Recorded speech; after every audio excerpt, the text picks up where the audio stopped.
Hello and welcome to H. Poll's, again, by this point, serial podcast. We've been going here for 5 or 6 episodes. Um, Comps List Radio. Thank you very much for joining in, and thank you for everybody who's liked and subscribed to this podcast. Please do tell your friends, tell your colleagues, tell people in the grad students in your history departments. I think we're providing a lot of value here. We've gotten some excellent feedback. And anyway, we're just happy to have you aboard. I'm joined today by my co-host, Marie Totten, at the University of Central Arkansas. Marie, how is Conway, Arkansas, now that we are truly into March? Yes, all good here. We did have a tornado warning yesterday, but the excitement is over and it's a beautiful, very cool, but beautiful March day. How are things in Arizona? We are going into the first heat wave of the year here. We are expecting 3 days over 100 degrees this week. Oh, wow. Yeah. That's warm. And it is warm. It's also a little early for this amount of warmth. So there's a lot of people, a lot of snowbirds still in town for spring training. And so because of that, there's been a lot of heat issues. People are just not prepared for it. They're used to it being like, all winter long, you don't need to prepare for the heat here. Even if it's warm, you don't need to prepare for it. But, what you don't realize is when it's 100 degrees in the desert, you're getting dehydrated and you don't feel it. Right. Here, the 100 degrees is humid, so you Mhm. know it's coming. But Yeah. I have heard it's drier heat there, yeah. Yeah, which makes it a lot more bearable and a lot more comfortable. But at Right. the same time, it's you're being dehydrated and you don't even necessarily realize it. But anyway, enough about my meteorological premonitions. We are Today we have a really interesting book on deck, one that I've been meaning to read for a very, very long time and never read in my university education. So, Marie, I don't think you read this one either, did you? No, new to me. Okay, so this is one of those books that, although again, I think we don't really, it doesn't really get read much anymore. It casts a very long shadow. Absolutely. And people today are wrestling with this book, even though they don't even know they're wrestling with this book. This is Lewis Hartz's The Liberal Tradition in America, written in 1955, published in 1955, I should say. And this might, I don't know that this is the apogee of the consensus school of American history, but it's probably pretty close to it. Yes, I think Hofstadter came first, but I think Hartz may be right behind him. Right. And I mean, and again, when we talked about Hofstadter in the earlier episode, I think we kind of quibbled. Is this consensus school? I don't know if it's consensus school or not, right? And I can Right. understand why Hofstadter would have resented the notion of being consensus school. Hartz wouldn't resent that. Right. He leans in. He leans in, and he's very critical of it, right? But he is very arguing that America operates in that there is a consensus over liberalism in American society and in American political history. Absolutely. And that the political battles that are fought between different camps of liberalism. To our detriment in his some mind, cases. Yeah. And he would say at least intellectually to our detriment. And anyway, Marie, maybe we could talk a little. I think we should talk a little bit more about the consensus school, because again, I think that for the most part, consensus school histories are now absent on most comps lists. And we've got Schlesinger in a few weeks, so he's kind of another quasi example of consensus schools. Maybe this would be a good for an introduction into it. Marie, are you able to do that? Yeah. So this is the consensus school. It's a grouping of historians. Hofstadter, Hartz, and Borstein are the first three major consensus school historians. And they're writing in the late 40s and throughout the early 50s, and they're pushing back against the progressive historians of the generation before them, like Beard, for which I'm sure someday we'll talk about the Beardian school and the progressive historians as well. But the progressive historians emphasize conflict, class struggle, economic interests as these motors for American history. The consensus school said that underneath all of that apparent conflict really is this stable agreement on fundamentals. So the Lockean liberalism, property, individual rights, liberal democracy. And so, you have these conflicts, but they're being argued in this very narrow ideological range. And the consensus historians are explaining that range. They're not debating, Lockean liberalism is the consensus, but the arguments going on within that framework are what the consensus historians look at. I also thought it was interesting that this school really emerged during the second Red Scare McCarthyism era. And some of these scholars had been more left leaning early and had become disillusioned with that and had come to see that there was no alternative, or they believed there was no alternative to this Lockean liberalism in American society. And so they are responding to what they see around them. Yeah, I mean, I think the last chapter of Hartz's book, where he really emphasizes the Cold War environment, and it wasn't until I read that last chapter that I really kind of figured, here's why he's writing it. Here's really what's Right. influencing him, and that it is this not just the McCarthyism, but the Cold War generally, where he is seeing that he has no love for the Soviet Union. He's Right. No. he's a family of Russian emigre Jews who grew up in Ohio, but Right.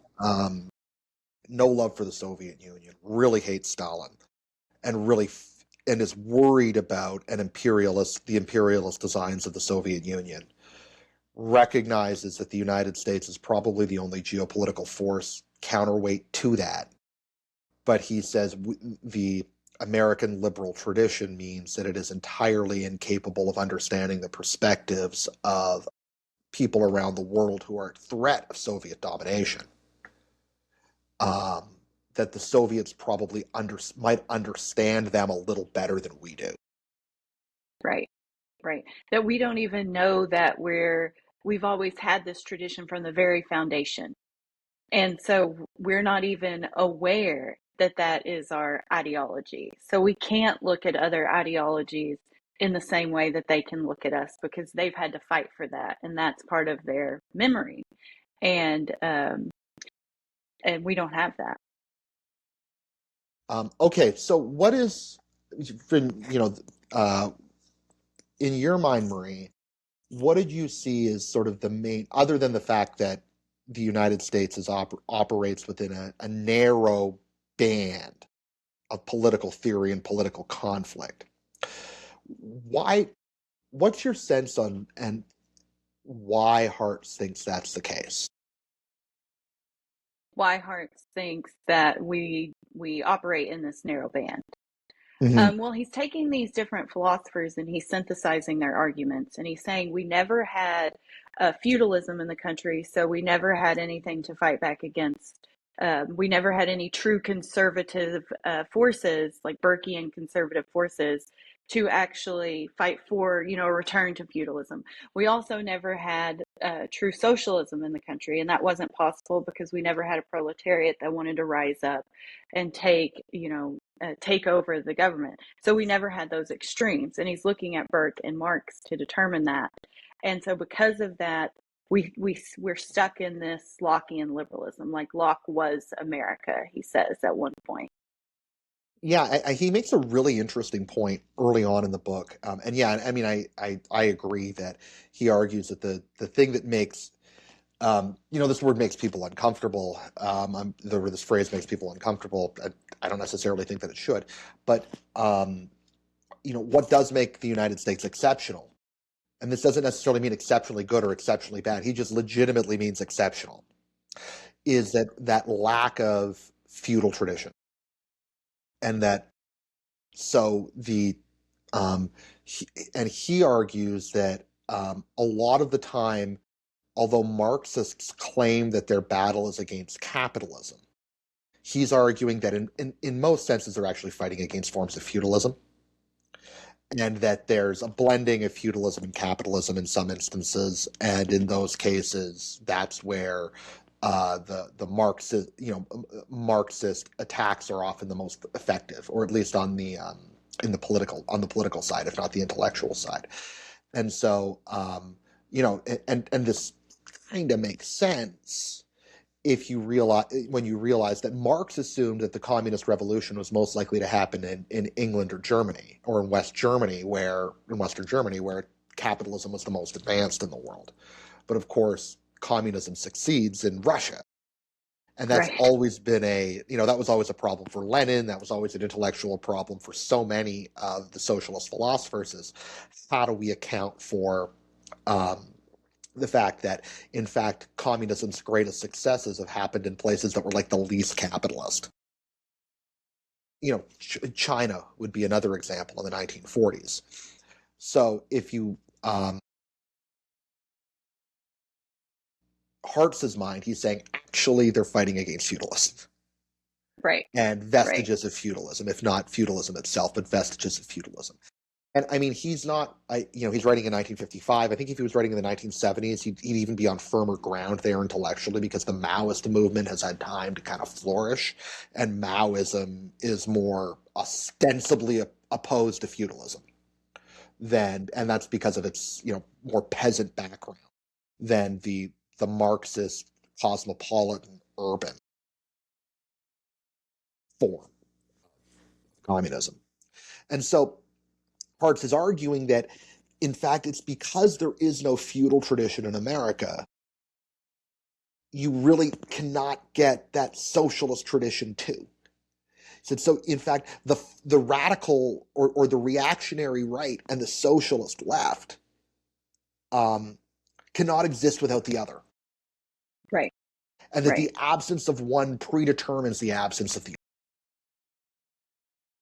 And so what I thought was really fascinating about this book, and not what I was expecting, was that Hart spent several chapters dealing with the right wing intellectual movements, and saying that and explaining why that right wing intellectual movements have virtually no ability to sustain themselves in American history for Right. American history, and he's using that to Right. explain this is why the left can't either. Right. You need that opposition. Right. The conditions that prevent the flourishing of a reactionary political movement in the United States are the same conditions that prevent the flourishing of a socialist movement in the United States. Yes. Yes. And that fundamentally that issue is the lack of a feudal origins. Right. Right. Now, I mean, I think that there's room to criticize that notion, especially when we're dealing with land policy in the United States South. Yes. And Yes. you've got, but I mean, however, I will say that you probably see the most success for left wing radical movements in the United States are in places that look the most like feudalism. Long Um, term, for sure. right. I mean, I'm thinking of places like, uh, company towns. Right. I mean, I don't believe in playing the semantical game of whether something is that capitalist or is that feudalist. I mean, Yeah. there's a whole cottage Yeah. industry of that. I'm not particularly interested in it. I mean, Yeah. we're going to talk, I think, about Genovese in several months, and we can get into that there too. Right. Um, those categories matter to Marxist historians. They don't really matter to me much. But what I Right. do think is important to note is that these are places where, in American economic history, the most coercion occurred, the most naked coercion occurred. And if we take a look at company towns, for instance, where the coercion was very clear and very apparent, it wasn't subtle. Um, you know, it's more subtle in cities. It's more, people can talk about the urban proletariat in the United States. They certainly existed as a class, um, and their experience being, working for, as wage slaves or whatever you want to call them, that was a less direct coercion than if you lived in a company town, you were paid in scrip, you were expected to work, to buy at the company store. Um, that's a more naked coercion. And unsurprisingly, this is where a lot of the radical or they were in mining towns in the West. And these are the places where you see the most coercion, and unsurprisingly, you get the greatest revolutionary fervor in American history. Um, there's, there were communist movements in among black communities in the American South. Some of them, I think they're overplayed by some scholars, but they were definitely there. And so there's definitely a radical sense of thought there, and that's where coercion was the most evident. Right. He's not saying these things didn't exist. He's just saying they don't exist. They exist in these pockets, but they never fully like take over the government in a way. Yeah. Just like if we think about slave societies in the American South.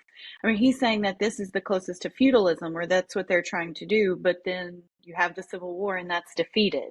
So he very conveniently kind of, and I think that's one of the things he gets a lot of criticism for, is he very conveniently kind of washes over slavery and goes straight to the Civil War and says, okay, these ideas were ultimately defeated. So liberalism won. This Lockean liberalism won once again. Yeah. But I think he's speaking into, this is an intellectual history. It's not a social history. Absolutely. Right. Right. And so, I think he's speaking in intellectual terms. And I think if you want to say he doesn't take the actual horrors of slavery seriously enough, that there's no doubt about that, but that's not what he's trying to do. This is an intellectual history, right? And if, for instance, if you were to, he doesn't take the history of that there is intellectual thought going, and we see these in the slave narratives and that kind of thing. And I'm sure if you were to Right. And he really have talks a lot about Calhoun. He talks right, about John Calhoun throughout, right? right, and so, but it's in service to his argument of why there is no that he presents the 1840s and 1850s in the American South as the one time where you actually have a legitimate widespread reactionary intellectual. And he's particularly pointing to Calhoun and Fitzhugh. But he argues that because they're in America, they never really work intellectually, Right. purely Right. from a theoretical, coherent perspective. They were Right. able to whip slaves. They were able to do terrible things to people. But from an actual coherent intellectual perspective, they were always kneecapped by the fact that they were in America. They could never make the same kind of like reactionary connections that a Mest could make. Mest had far more freedom because he was talking about France and trying to recover Bourbonism, right? He had a far greater field and flexibility as to what he could talk about. Whereas in the American South, you get Calhoun and Fitzhugh, and they are like Calhoun. Hartz makes fun of Calhoun a lot, and one of the things that he makes fun of him for is that Calhoun is still a slave to constitutionalism. Right. And how can you be a reactionary and a slave to Right. constitutionalism? Yeah. You know, he's making the Yeah. argument he's making this reactionary argument from a legalistic perspective, and then at the same time he's also saying things like, "Well, we need free trade," and he's like, "Hold on, you can't be a reactionary and be for free trade. That's going to fall apart, right?" Yeah. And so, Yeah. um, whereas he points to Fitzhugh and he says Fitzhugh is actually kind of a more natural reactionary, and he kind of fits better into the American tradition. And one thing that he suggests that, and for those of you who don't know, Maria, are you? We're both 20th century Southern scholars, and we're not intellectual historians. I don't think Yes. so. No. How's your No. Fitzhugh? I'm not as well versed in Fitzhugh as you may be, since you've got a little bit more experience with Well, intellectual Fitzhugh. history than I do. Listen, sorry. Before we jumped on, I was going to say that I've taught some American political theory in the last year, so I'm a little more familiar with the history of American political thought. But Fitzhugh doesn't make it into the syllabus. Right. But he is this interesting figure in American intellectual history. But he's kind of a camp of one he doesn't really have followers, as far as I know. Maybe he might have a few sympathizers, but he certainly writes a lot. But he's Right. not he's I don't know very many people who truly like who are actually followers of Fitzhugh. I think it's just him. He's idiosyncratic. He's like this weird eccentric. Right. So for he Fitzhugh writes probably his most famous book is Cannibals All. And he's writing in the 1850s in the American South. And Fitzhugh is more of a true reactionary in the sense that he doesn't think we should just stop at enslaving Africans. He thinks that the American South should just enslave anybody who's poor, because that's better for people. It gives them purpose, it stops them from being listless, it makes them productive, it creates a more orderly society. So he doesn't really. So one of the things that kind of makes him unique is that I'm sure he was quite racist. He was, but his political movement is not the racial theory of so many of the other Southerners at the time. Yeah. It's more He's of more slavery is the positive good. Is it Fitzhugh that you first uses the term the wage slave, the talking about the negative, like you were talking about the company towns or the mills, talking about how northern wage slaves are actually worse off than enslaved African Americans. he definitely talks about that. I don't know that he's the first. It might be No, John Henry he's the Hammond. first. Yeah. Okay. It's one of those guys anyway. There's a small constellation of thinkers like that, but nobody goes as far as Fitzhugh. Right. Fitzhugh's out Right. on an island. Right. And Hartz talks about this too. But one of the things that Hartz, and he's purely talking intellectually here. He's not talking morally or anything like that. He's purely Right. speaking Yeah. intellectually, Yeah. right? He gives Fitzhugh credit for at least being generally like a true reactionary, in the sense that he's not possessed by Americanite. Like he's not held prisoner by his Americanism intellectually. He's able to think in bigger terms than that. It's like whereas Calhoun is constrained by his Americanism, ultimately he's thinking in terms of the Constitution as a social contract. He's thinking of what are the legal justifications for nullification, or the legal justifications for eventually for secession. He's pointing to the Kentucky and Virginia declarations. Right. He's not. Um, Right. Fitzhugh doesn't worry about things like that. No. Right. Right. And so, Fitzhugh is in some ways like the opposite of Garrison. He might actually be the more, because Garrison doesn't really feel constrained by legalism either in the North. Yeah. I like that. I like that comparison. And I think that works. Fitzhugh sort of says, listen, I know I'm right about capitalism and about the Northeast, because all of the most ardent abolitionists are also trying to socially reform the North. If the North was so perfect, why do they need social reform? Right? I'm here saying the South doesn't need social reform, it just needs more slavery. Right? And Hartz talks a lot about that. So Hartz really distinguishes Fitzhugh from Calhoun.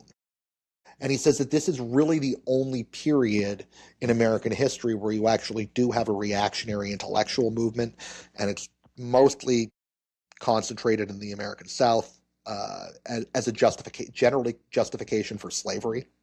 And again, slavery becomes a positive good, order becomes a positive good. But he says, but even in the end, Fitzhugh can't truly escape his Americanism, because he's not trying to recover some Bourbon monarchy or some Stuart monarchy, right? And he didn't have the support for it. He certainly Like you didn't have. said, he's kind of an ideologue, and he's got a following of no one in Yeah, a way. Where Calhoun is seen, and he writes this, the darling of the reactionaries at the time and then in history, even though, as Hartz is saying, no, he's not a true yeah. reactionary. Well, He's trying to Calhoun, find these frameworks in the Constitution. Yeah. right? Calhoun's still trying to be president. Right. Right. Fitzhugh's Right. not trying to be Of the president. existing country, not of a Yeah, yeah, completely new country. Yeah. yeah. He dies before the Civil War. He can't really Right. conceptualize a Confederacy, right? Right. So, but I think his point there is really interesting, that there's this one period of flourishing of reactionary thought in the United States, and again, Hartz is not. I want to be, it's Hartz is playing intellectual games here. He's purely dealing in a political theorist mindset. He's not concerned about the consequences of this thinking. In the last chapter, he talks about the importance of, like, he's a liberal. He talks about the importance of liberalism, but he's worried that, and he would certainly not sympathize with anybody who's a reactionary thinker in the Old South.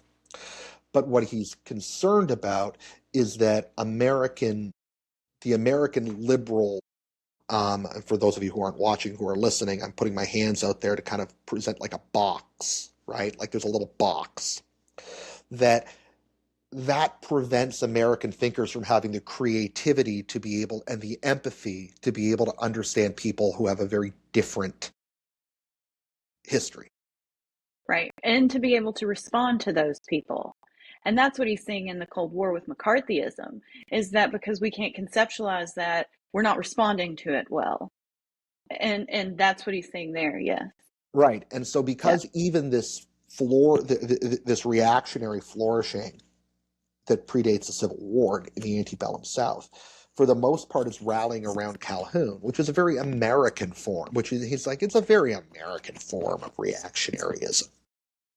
It's not really particular. And he's like, it's not particularly reactionary. It's just racist. Right. Right.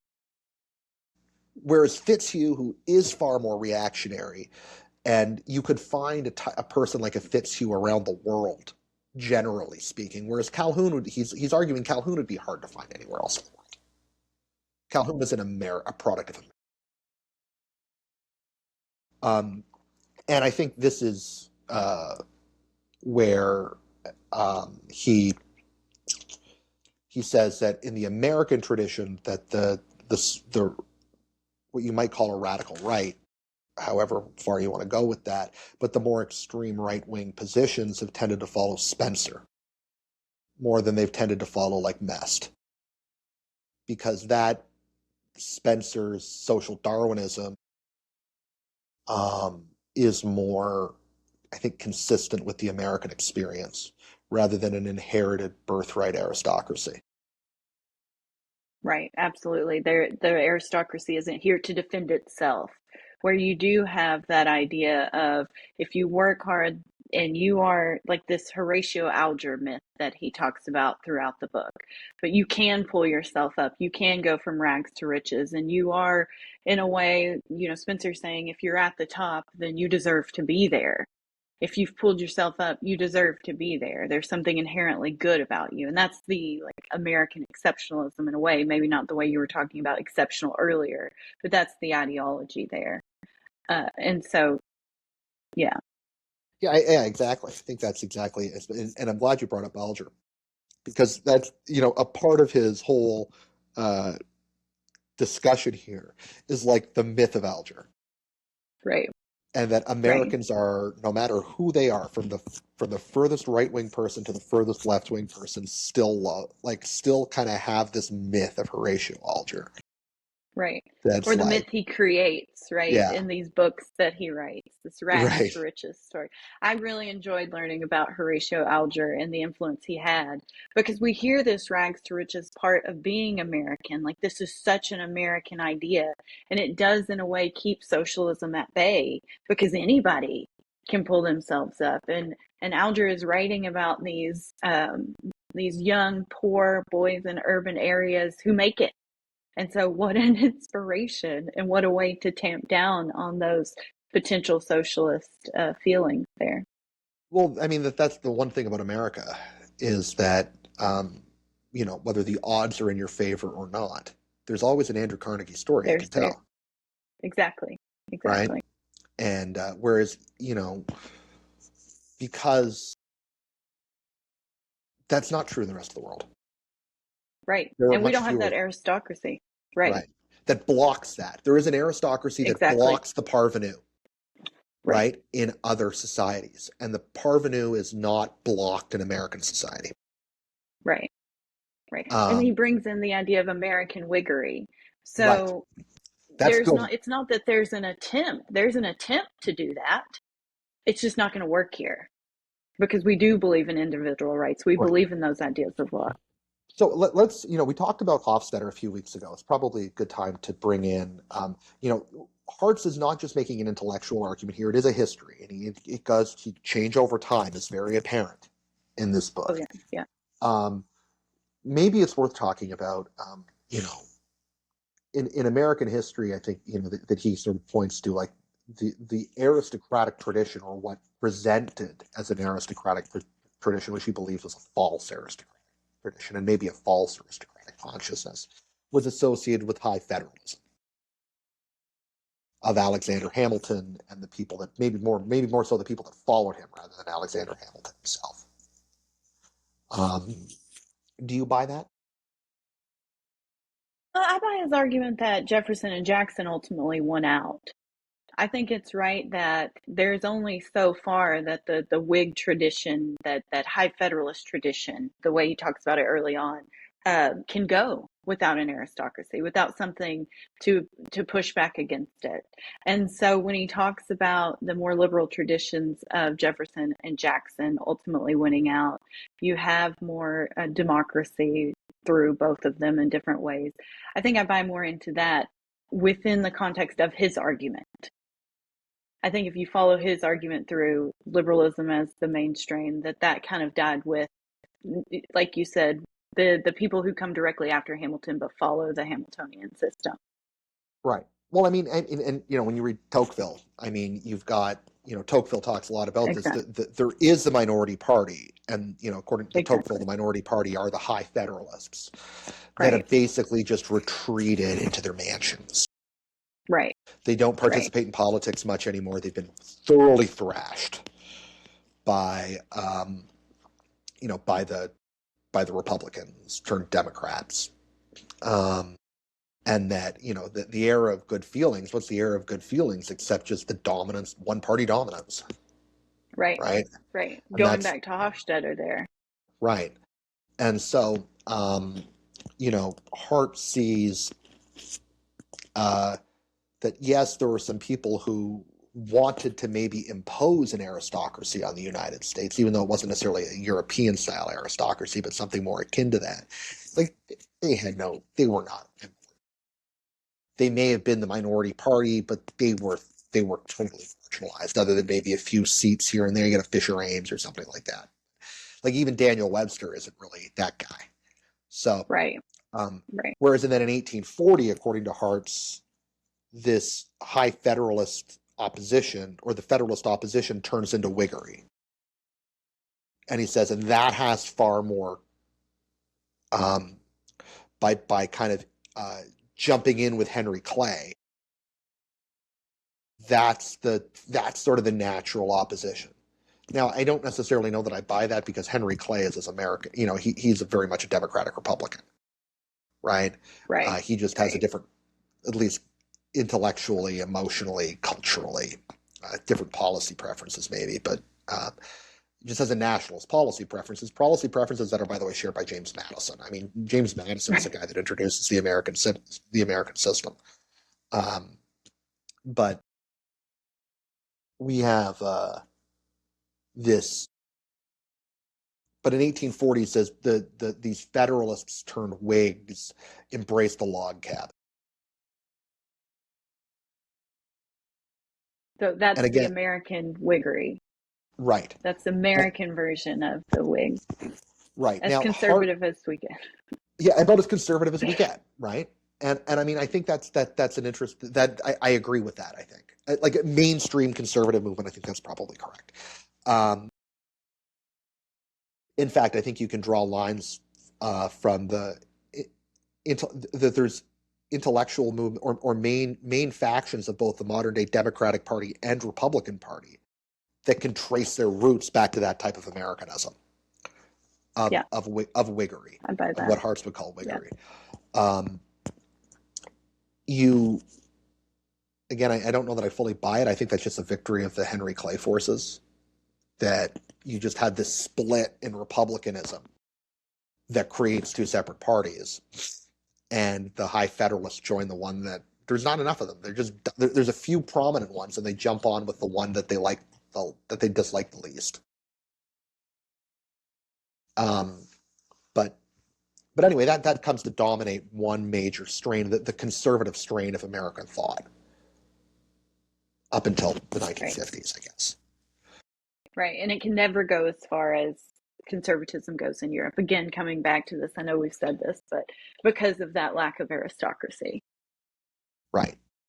That there's just this, that there's a guardrail there Exactly. Perfect way to that put that. Yes. that prevents it from going too far in a right wing, in a traditionalist right wing direction. Whereas and yet the same thing is true on the left. Yes. That the Jacksonians could have, the fervor of the Jacksonian movement could have gone in a Jacobin direction, Oh, yeah. right? But it doesn't. And part of that might be the desire for fee simple land ownership, that just, or the vast volume of land, or just the fact that in America, it never, the idea is I want a piece of it. I want a piece of the Right. success. Right. And the potential's there. And that's what he keeps coming back to, is the idea that these men, now they have the right to vote, or these, Jackson's going to expand suffrage. So now they have a stake in the American system.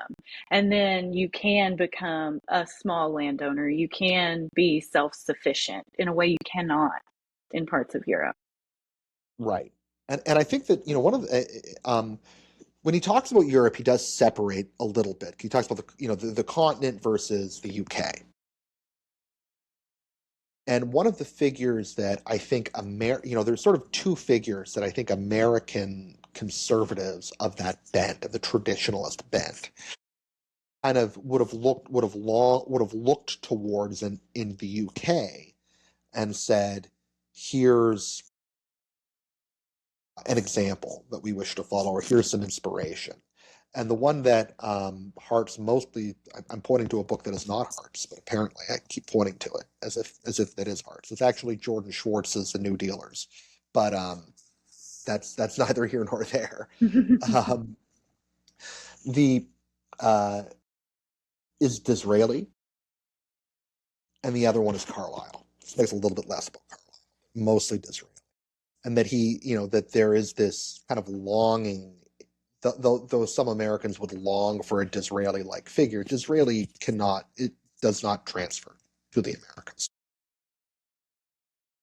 And, he may be from a parvenu family of cosmopolitan, that were initially cosmopolitan Jews, right? And Right. that in many ways it is sort of a bit of an American story. His romantic notions of order and his romantic notions of the importance of imperialism, the importance of imperialism, and the just to the British character. Not even a Teddy Roosevelt. Right. Um, so anyway, what did you think of his analysis of progressives?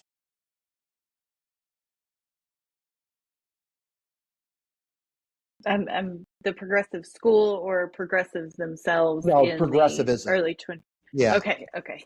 Sorry. yeah. Yes. No problem. Sorry. Um, We do. This is the great thing about American history is we use these right. terms to mean Here so we many different go. things. Yes. Yes. So I think that with progressivism, and again, ideological history is not where I'm at. So please correct me or push back against this.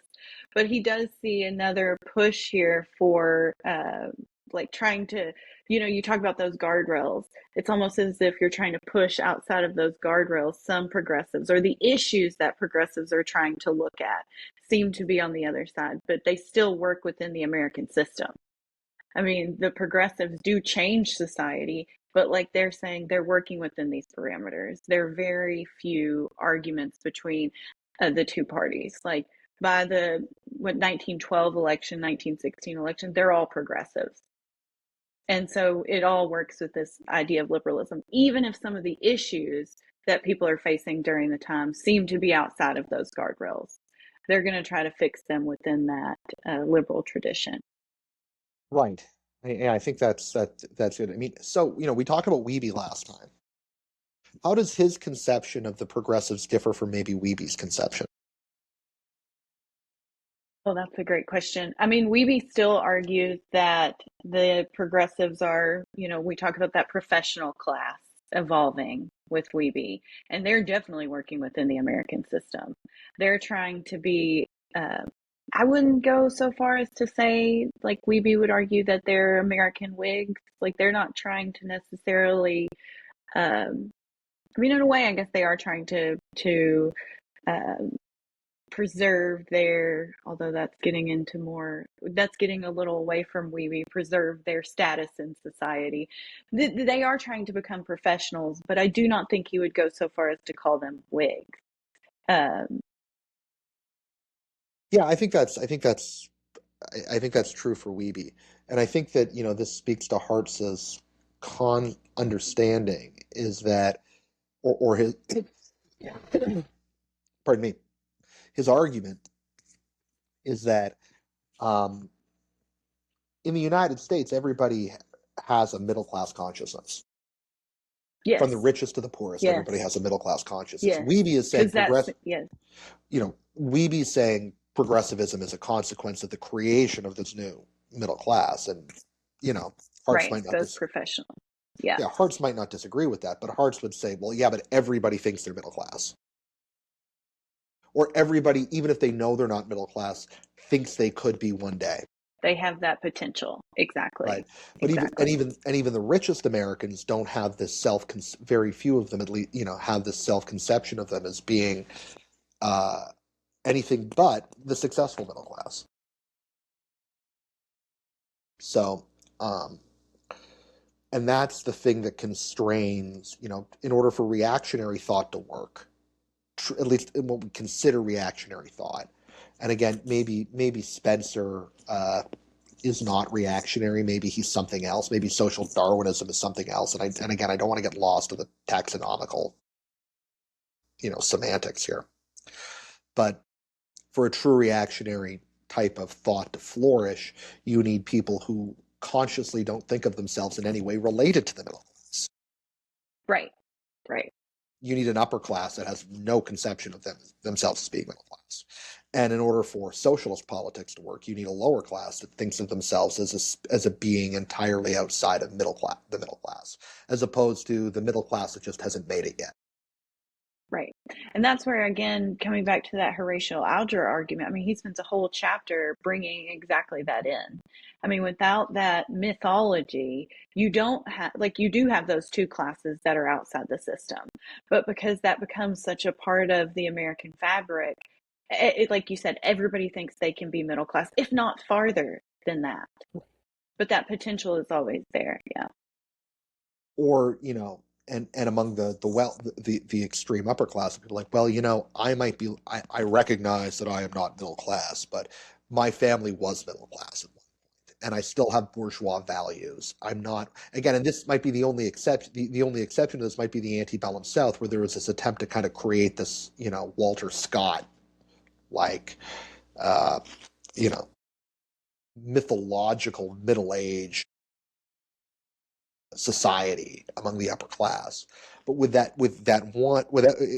one exception, at least that the upper class just sees themselves as the successful middle class. Right. Right. It's almost the rags to riches story. Like those first industrialists are proud of that. Where a true aristocracy, you would never admit you came from, if not nothing, the middle class to the upper class. You would always have been the upper class. And in those among those first industrialists, it is they appreciate and sometimes celebrate that story about themselves. Now over time that changes, of course, but at that point you do have that. I mean, it's just such a difference from European aristocracy. Yeah, I mean, you think of the, in American history, like, you think of the robber barons. If you look at the robber barons, many of them did have middle class origins. Oh, yeah, In Carnegie's case, it absolutely. wasn't even middle class; it was lower than that. Exactly. But Exactly. He's the one I was thinking of. Rockefeller's kind of like, he comes from kind of a broken middle class family. He got some education, but not much. Um, and I don't exactly know the origins of the Vanderbilt family. They might be a little more aristocratic. I don't know. Morgan, Gould's certainly not an aristocrat.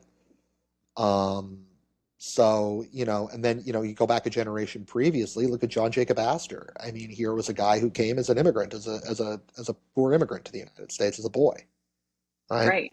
And these are And so perfect that, examples that these are great examples other Americans can look at to say, like, a reason not to rebel, a reason to feel part of the system, that this has happened before, it can happen to me. right. And even if they don't think, and this is, I think, sometimes where when, left-wing philosophers get a little, they blame Americans for thinking that, right? Or they think that Americans just assume poor Americans just think they're going to be rich one day. That's why they won't rebel. I don't know that they think they're going to be rich one day. It's that I think they think there's an honest chance. Right. I think that's it. I think that's They it. don't And I think that's necessarily what think, Hartz is arguing. right. It's like, you know what? If things break my way, I recognize that, hard work alone is not going to accomplish it. But if I work hard and something breaks my way, there's a good chance.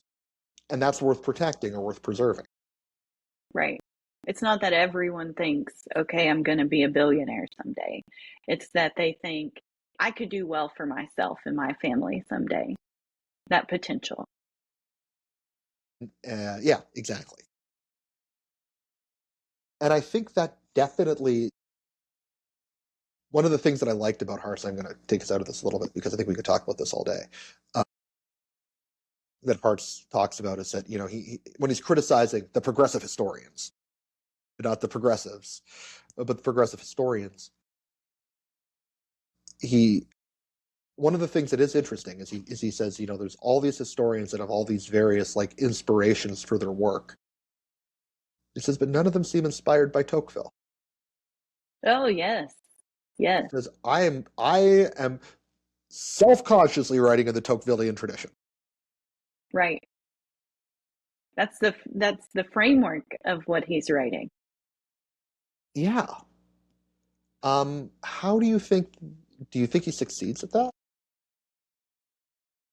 I think so. I mean, what did Tocqueville say? That America was born free, that it didn't have to become, it was born free. And I think that's essentially what Hartz is arguing, that the liberal tradition was there from the beginning. Like Locke was America, the liberal tradition was there. And so, and that's essentially what Tocqueville sees when he's writing. Now, of course, Tocqueville has those warnings just as Yeah. Hartz has And I his mean, own warnings. But I think it works.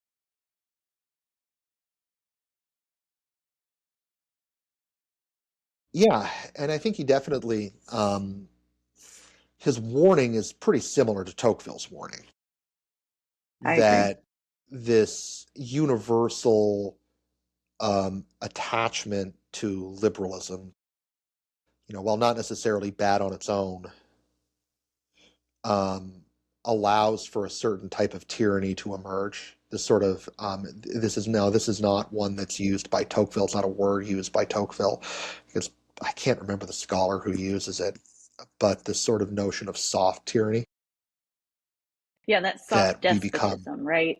soft Is that despotism. what There's he? the word I'm looking for. Yeah, Soft despotism. Yeah, yeah, yeah. yeah. And We become again, whether complacent. right, right.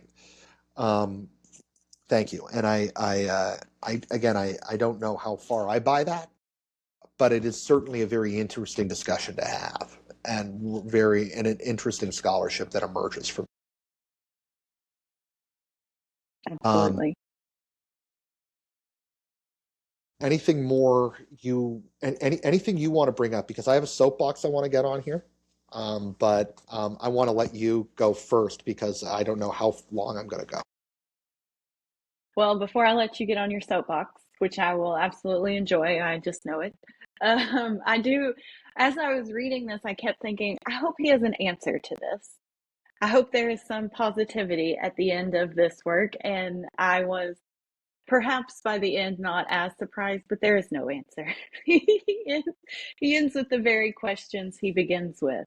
And I think part of that is probably writing in the mid 50s at the height of McCarthyism. It probably did seem as if there were no answers. It probably did seem as if this could go on and on. And you have that soft despotism, you have that tyranny of the majority that he's writing within the framework of. And so the fact that he ended exactly where he began was slightly disheartening. Although again, by the end, maybe not so surprising. But no answers for us as far as how this goes.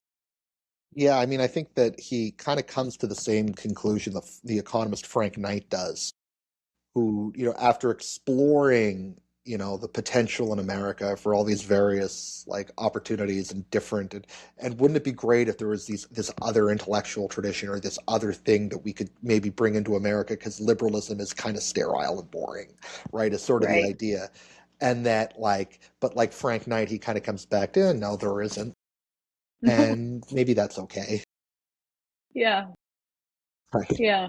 Uh, um, so, all right, yeah. Anyway, I think that's an interesting point. He definitely it's not. I don't want to say it's pessimistic. Yeah, I wouldn't say pessimistic. And he's not trying to be either one. He's not trying to be optimistic. He's not trying to be pessimistic. That's me putting my own, desire for a solution, as we all have, on Hearts here. But I think he's just trying to be a realist. I mean, he's just trying to be very realistic about where we're at and what he sees. And I think that's fair.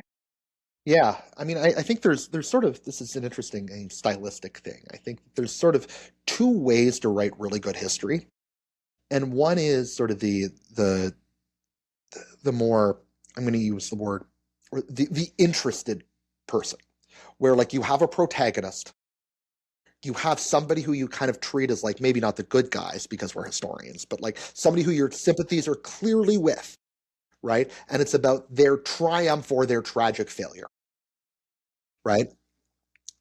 And you can write a lot of really good history that way. The other really good way to write history is sort of above it all.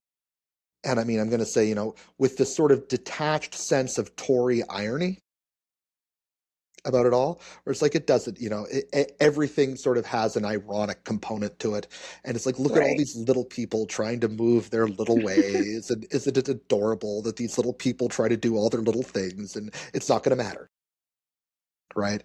And I think Hartz is writing in that second way, Absolutely. right? Absolutely. This detached Yes. sense of Tory irony. Now, that doesn't mean he does not Yes. have sides he takes here and there, right? But that Right. overall, there's no one protagonist. It's no hero's journey. Right. Um, Not at all. it's so again, before I get on my soapbox, because I do want to just, what did you think of this? Did this give you a different sense of the consensus historians than maybe you'd expected? It definitely made me appreciate the schools that they spawned more. So it made me appreciate like Balin and Wood in a different way because they're responding directly to this. And I know we will talk about both of those scholars, in a couple months. But it made me appreciate those people who responded to Hartz because it was so controversial. He is leaving out intellectual history or not. He's leaving out voices, and he is creating a framework where this works if you look at certain Americans, but it complicates his story if you bring in, African Americans or certain types of immigrants or the wage slaves as sometimes they were called. But it's when you bring in those pieces, it complicates the narrative and it complicates the argument Hartz is trying to make. And like you said earlier, that's not what he's trying to do. He's not writing a narrative history, he's writing an intellectual history. But he gets such pushback from that it actually spawns these others, like the Republican synthesis, and he will spawn these entire schools of thought. And I think that is, in a way, I mean, that's beautiful. That's what historians do.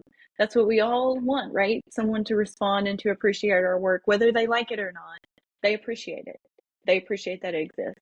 And so, if anything, that's maybe not so much the consensus school, but what it spawned. I think is what Yeah. really stuck out to me here. Yeah. I mean, I think this is the wrecking ball to progressive history. This Yes, book yes, is the wrecking ball. yes.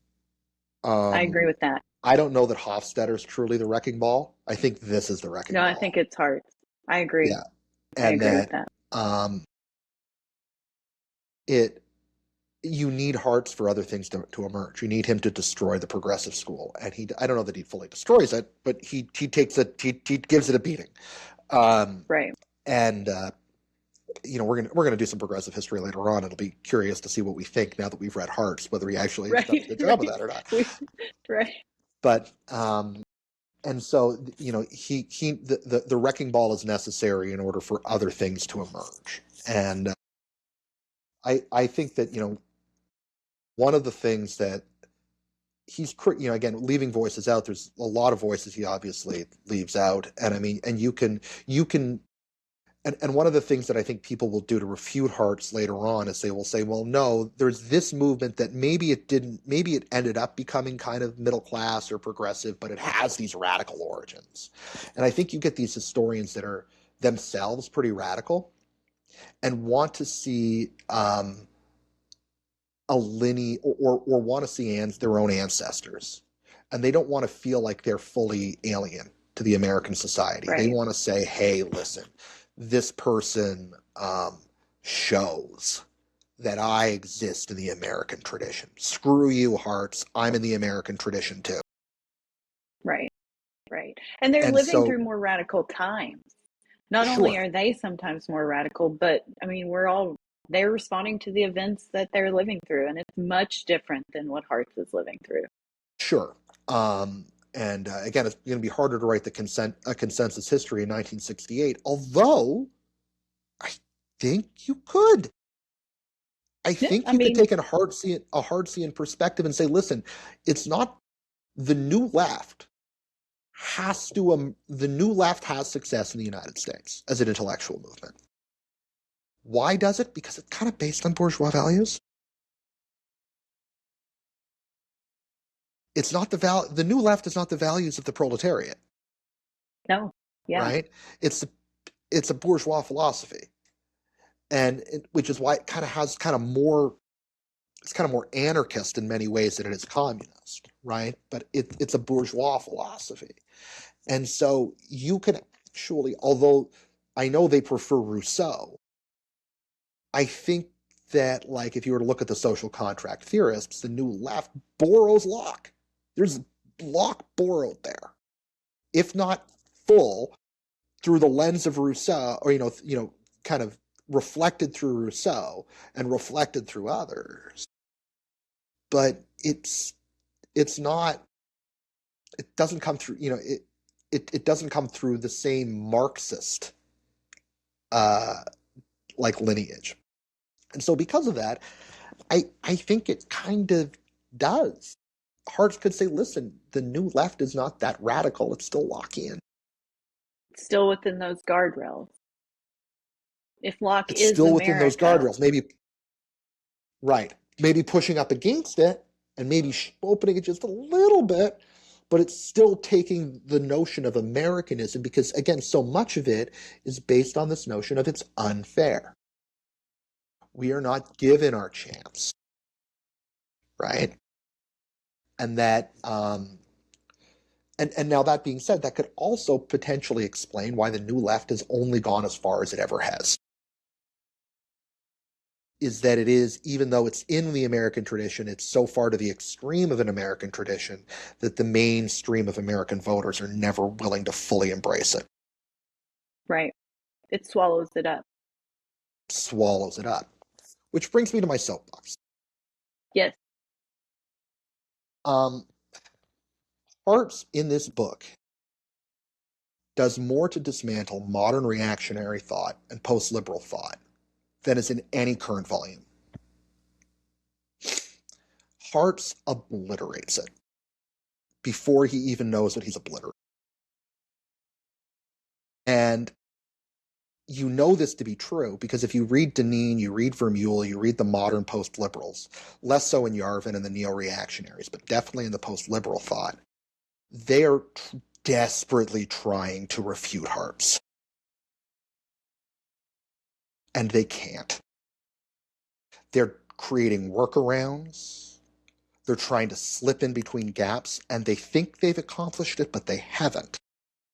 And the real problem, as Hartz explains, and actually I think I have it quoted here. I want to make sure that I get this right. Da, da, da, yeah, so one of the things that's very clear is that in American history, you know, if you want to quote Burke in the American context, you can't buy, Burke just takes you back to Locke. Because in the American tradition, Burke is all about tradition. And Burke says that, societies need their traditions, and societies, you can't move too far from your traditions if you want to be successful. And in the American context, that means Locke. And the post-liberals are desperate to refute Locke's influence in American, or that Locke, they would acknowledge Locke obviously has an influence in American society, but they think it's a perverse, cancerous influence. And so they want to be able to take Burke and speak to some tradition that just doesn't exist in America. And Hartz says, listen, if you follow Burke, you're just going to get right back to Locke. So you can't refute Locke by going to Burke, because Burke's going to take you to Locke. And so what you have to do is you have to go to a European continental tradition, something like a Demesne, right? But the problem is, if you bring that into America, you're essentially Thomas Paine, because you're breaking down everything that currently exists and all of the traditions and inventing your own tradition. And if there's anything that reactionary thought believes, it's that Thomas Paine is basically the arch enemy. The notion that you could return to a state of nature is the most horrifying thing possible. That's why they point to people like Thomas Hobbes. He says you can never return, you never want to return to a state of nature. It's horrible to return to a state of nature. But Paine says, nah, it's okay. We'll rebuild again, right?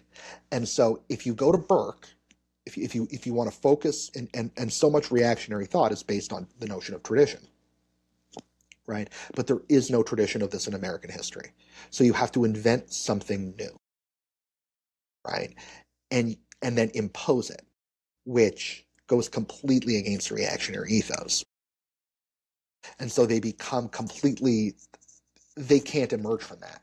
And this is the thing that you see, like Deneen and Vermeulen, they're constantly trying to break out of this box and they can't. Deneen, what he tries to do is he tries to say, no. There's this constitutional notion of the community that we're going to try to get back to, right?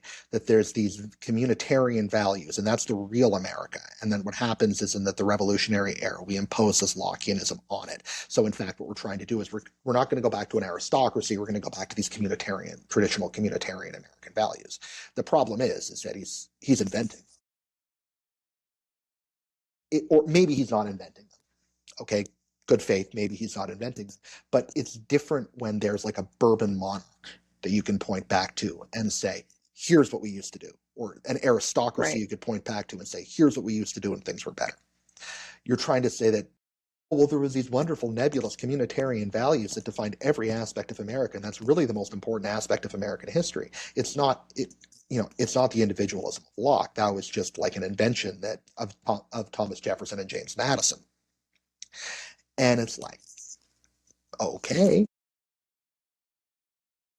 But when you can't speak to tradition in right-wing thought, especially in the more right-wing you go, you are totally boxed out from making a coherent philosophical argument. You have to invent these things. Vermeulen has his own argument. I don't want this to become about them. I don't want my soapbox to go too far. And his is even more esoteric than Deneen's, and therefore even more difficult to refute, frankly, because it's so esoteric. Their answers to these questions becomes almost, they're creating something that was never here, and so they're just completely incoherent. And so they, they're strongest on when they're basically doing the right wing version of crit theory, right? They're less strong when they're actually trying to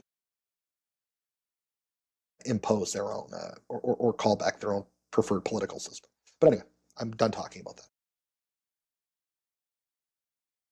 Excellent soapbox. Excellent. Well, Yes, here's the you've thing. convinced me. Okay. Fortunately, I waited until we were an hour into this before I did it, which meant that I had less energy. So I didn't get the full effect. Well, no, it's a good thing you didn't because I was buzzing to start. Well, you But did a anyway, very good job. oh, well, thank you again. Right, political theory is I'm still a little new to it, I must admit. So, It's interesting. It's interesting. It's such a different direction than I've been. And so learning the foundations of these arguments, I mean, like you said, if Hartz drives a nail through the heart of the progressive school, everyone has to respond to him. Everyone has to respond to the consensus school. And so it's interesting to see where this all comes from. And that's what we're doing. I mean, that's the point of Compsless Radio, right? We're laying the foundation. They're getting the other books. We're reading the heavy, very dense works, giving them this analysis. And I'm learning a lot. I learned a lot reading Hartz this week.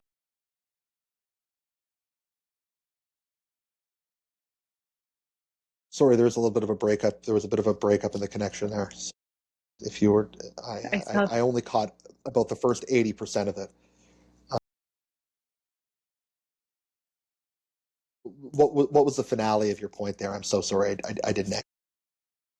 No, you're fine. Just that I learned quite a bit from Hartz this week, and I think this will help our future listeners, maybe future viewers, to see where this comes from, to see where these ideas that they're not going to get as, I mean, I know whenever I looked into Hartz, I read, I did some research here and there, and they say, okay, he's on every comps list. Well, obviously that's not true because we hadn't read him before, but the people who respond to him are on every comps list. The and like I read Wood and Balin, those they're responding directly to Hartz. And so creating that, like knowing where that comes from, knowing what their books are responding to, invaluable. So the finale was I learned a lot this week. Yeah, I mean, I must admit, of the new books I've picked up, this was the one that got me thinking the most. I agree. Yes. Yes. This one sat Yes. with me at night. I agree. This was on my mind the Yeah. last week. Um, and yeah. So, Maureen, like maybe people have come this far.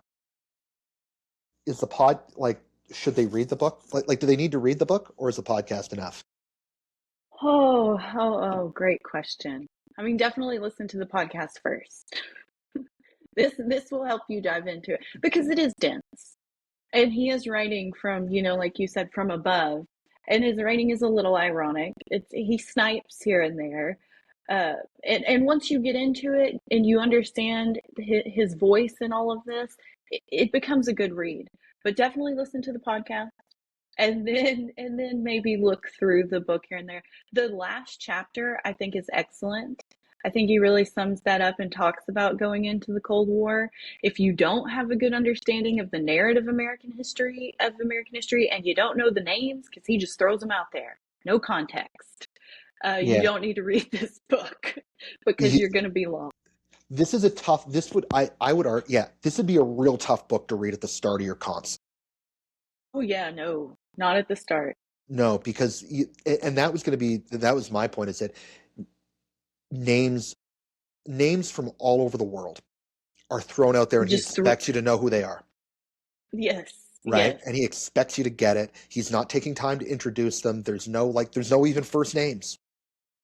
No, in many It's just cases, no. And I've been teaching 10 years, and there were some of these people that I had to either refresh myself on or look at for the first time. And so you could not follow this at the beginning of a comp list. Not no. today. But I do think that all honestly, for that alone, as you finish your comps, or even after you're done your comps, you should read it to see because it will either prove to you that if you can get through this book and understand everybody he's referring to, you know enough. Yes. You're right there. You are You're good to way go. ahead. You are way ahead of Yes. senior scholars, Yes. right? Yes. And Yeah. so, and if you don't know everyone, which I certainly didn't, there's lots of people whose names I didn't know in this book, but I know a lot more now because of it. Absolutely. And where they fit into this. My Wikipedia button is calloused after reading this book. No, my Wikipedia finger is calloused after this. It's just constant. Who the heck is this person? Yes. Yes. I learned a lot about different people. Yeah. Yeah. And so it's again, and it is just thrown out there like who it is. And we're going to do, for instance, later in the year, somebody I really wanted to do was Vernon Parrington.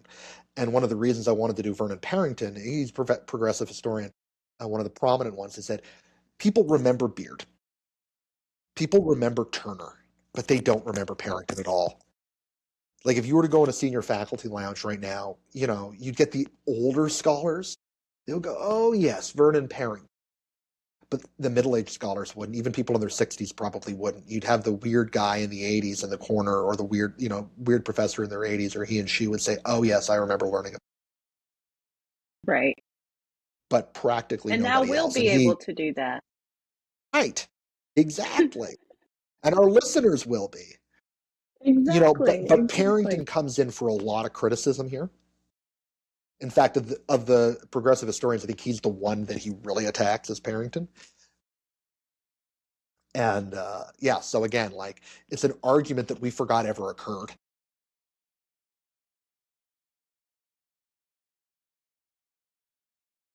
And that's kind of the purpose of this podcast, right? Is to recover some of these old arguments that we didn't that have been forgotten.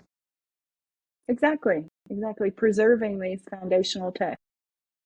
So we're going to take a break after this for a couple of weeks. So it'll be a few weeks before you hear from us again. Marie, would you like to give the fine people a preview of what's coming next in our next episode, which will probably be in 3 weeks or a month? Did we have John Hope Franklin next? I don't have our list. Yeah, I think it's John Hope Franklin. Yes. So we're going a little bit of a different direction when we come back. What will that be in? We've got 3 weeks off. 3 weeks so off. Maybe 5 weeks. Yeah. We'll be back with our John Hope Franklin episode. Yeah. Admittedly, part of the reason I built this break in is I'm going to the UK for the Business History Conference next week, and I didn't want to have any assigned readings for while I was there. Even though I want a long flight. It worked out. Yes, it worked out well because next week is our spring break here. And so I'm going to visit my in-laws who live in Florida, near Cocoa Beach. Okay. So, yeah. So we're going to have a short vacation. And I love this podcast. I am so committed to it. But I am also looking forward to our short break here. Yeah. Well, it won't be that long. We'll be back before you know it. Nope. And yes, we will. Thank you again for everybody who's listening, everybody who's recommending this podcast to their friends. I think there's serious value in this if you're not just a graduate student, but if you're a scholar. Again, really appreciate everybody. Like and subscribe this, which is the thing I have to say as a podcast host, I guess, is like and subscribe. I feel a little bit dirty saying it, but alas, here we are. Such getting involved in such muddy sort of commercial attitudes, right? It's part of it. It is part of it. But anyway, please do. Looking forward to any feedback, and we'll see you in about a month. Marie, take care. Yeah. Enjoy Cocoa Beach. Thank you.